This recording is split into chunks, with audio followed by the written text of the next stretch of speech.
We went to look for tickets and there was a big line, so I thought, are we in the right line? Let's go to the info center. Filipino fans book every DC Open ticket for Eala. One name that was not even on the marketing poster. That is the arithmetic behind a headline nobody in the WUTA's Manhattan offices wanted to read this week. Filipino fans book every DC Open ticket for Alexa. The Mubadala City DC Open was already almost gone when the tournament confirmed her entry. And what the Filipino community did to the last 3% of that ticket inventory? The group chats, the resale scrambles, the SeatGeek refresh at 2 in the morning, is the moment the tour can no longer pretend it did not see coming. If you have been following Eala's rise since Court 6 in Melbourne, hit subscribe right now. This channel is tracking every scheduling decision, every court assignment, every ticket count from Washington to Flushing Meadows. Rewind 5 days before the DC ticket story broke. July 6, 2026, Center Court, Wimbledon. Eala walks off after a 6-4, 4-6, 6-3 loss to Jasmine Paolini. Jasmine Paolini is back in the quarterfinals 46. But she is walking off as the 20-year-old who 48 hours earlier had just dethroned defending champion Eala. 3 weeks of scheduled rest were supposed to follow. Then the DC Open, her return tournament, flipped the entire story. Here is what the tour did on July 2nd. The DC Open released its promotional field. Elenis Vitolina headlined, then Marta Kostyuk, then Naomi Osaka, then Venus Williams. IA's name landed 5th filed under Rising Filipina Star Language. 9 days later, DC Open chairman Mark Ine was on W Top describing ticket availability as very scarce. 97% sold out. The last seats vanishing through Filipino community Facebook groups and SeatGeek resale threads faster than the tournament could update its own graphics. This is the pattern the WTA can no longer ignore. For over a year now, the tour and its partners have consistently underplanned for the crowds Eala generates, treating a phenomenon like a bonus, then getting outmaneuvered by her own audience. The DC Open is not the first time. It is only the loudest. Start with the receipt nobody at the WUPTA wants framed on a wall. January 2026 Australian Open Round 1. Eala versus Alicia Parks, assigned to Court 6, a side court barely large enough to hold a queue, let alone a movement. Reddit's tennis community documented what they called an insane queue to access Court 6. Yahoo Sports ran the headline scheduling blunder leaves crowd in chaos. Front office sports confirmed some fans were forced to stand. That is what happens when you schedule a phenomenon like a first-rounder. Cut to 2 months later. Indian Wells March 2026 front office sports reporters on the ground filed a line that should have been printed on WTA boardroom coffee mugs. The crowds mobbing Eala's practice sessions were comparable to those trailing Alcaraz, Sinner, and Venus Williams. While Zverev and Fritz on adjacent courts could only reel in a handful of fans, the 31st ranked player in the world was outdrawing top 10 men at practice. That is not fandom. That is gravity. And Indian Wells figured it out. Phipe Dorr, a BNP Paribas Open executive, said it into a live microphone. We love every minute of it. We benefit from it. We promote it.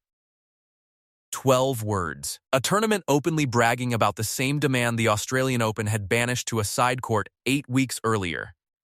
2 institutions, same player, opposite intelligence. Then Wimbledon 2026 delivered the moment that made all of it undeniable. July 4th, Court 1. Eala 7-6 in a tiebreak that stretched to 11-9, then 6-2 over EU. The defending champion, the 3-time French Open winner, gone. And the player the Australian Open had tucked into Court 6 in January was suddenly the reason Center Court had to be reshuffled. For every Filipino who stayed up past midnight to watch that scoreline, this is the part worth sitting with. You were not overreacting when you called her generational a year ago. You were not exaggerating when you told coworkers to remember the name. The tournaments that dismissed her as a bracket filler are the ones now scrambling to catch up to what the community in Manila, in Dubai, in Daly City, in Alexandria, Virginia saw before the rankings ever caught up. Which brings us back to the July 3rd phone call between Chairman Mark Ein and W Top. 97% sold out. Very scarce. Filipino diaspora Facebook pages, coordinating group buys, resale listings climbing, and the DC Open like the 5th largest professional tennis event in the United States. Bracing for what is about to look less like a WTA 500 and more like a Filipino home match staged inside the American capital. If the tour still needed a voice to translate what is happening, it already received one 6 months ago from the loudest microphone the sport has. Novakovic, 24 Grand Slam titles, all-time slam leader, more weeks at world number 1 than anyone in ATP history.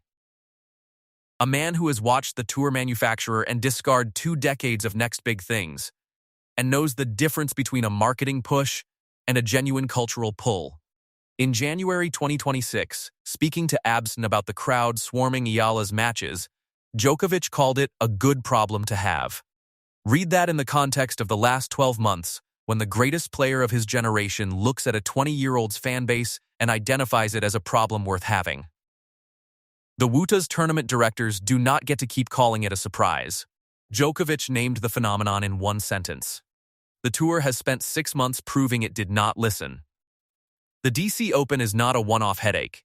It is a preview of an entire hardcourt summer being rewritten in real time. The tail-end demand Eala creates does not stop in Washington. On August 1st, the National Bank Open opens in Toronto, a city with one of the largest Filipino-Canadian populations on the continent. Then the Cincinnati Open. Then the US Open in late August, where Eala's projected seeding after Wimbledon is around number 28. 3 tournaments, 3 chances for the WEA to preempt a Court 6 repeat, or 3 chances to trip over the same rake. And the demographic math underneath all of this is not returning to zero. The Philippines is a basketball-first nation of 115 million people being converted to tennis month by month, match by match. The diaspora threaded through California, Nevada, Virginia, Ontario, and the Gulf is a market the WUBUTA has never had commercial access to before. Filipino sports journalist TJ Manaduk put it plainly to Front Office Sports. The country has been hungry for the next Manny Pacquiao. When Pacquiao was at his peak, life stopped. Roads emptied. Everyone watched. That is the ceiling of what Eala is unlocking. And the DC Open ticket scramble is what the floor looks like. None of this arrives without cost. On center court 48 hours after burying, Eala's serve wobbled. She wore preventive tape on her left forearm. Her words, more preventive than anything. It's been a long season. Paolini took the third set 6-3. Then Eala sat down in the press room and delivered the line that reframes this entire story. If I'm able to approach those situations with bravery, with a steady mind, and with intensity, then I'm able to look back and feel no regret. She added something quieter and just as sharp, that everyone has days where they do not play their best tennis, and she understands that is part of the job. The Huda may spend this summer feeling regret. Eala already told the world in her own voice that she never will. Court 6 in January. Practice courts outdrawing top 10 men in March. Tech falling in July. Markin on the radio calling ticket availability very scarce. Djokovic naming the problem before the tour was willing to admit it existed. And a 20-year-old walking off center court, refusing to hand a single second of her career over to regret. The WTA did not sell out the DC Open. Filipino fans did. 1 resale ticket, 1 group chat, 1 refresh at a time. And every seat this tour ever assigned to Eala on the wrong court is coming back to it now at market rate with interest. So here is the question worth staking your claim on in the comments. When the US Open draw is released in August, does the WUTA finally hand Eala a night session Asha Stadium slot? Or does it get caught flat-footed one more time and shove on to court 17 while the queue wraps around the grounds? Make your prediction now before the seedings drop. If you called the Schwantek upset before the tiebreak ended, if you spotted this movement while court 6 was still trending, this is where the receipts get filed. Subscribe and hold the tour accountable with us.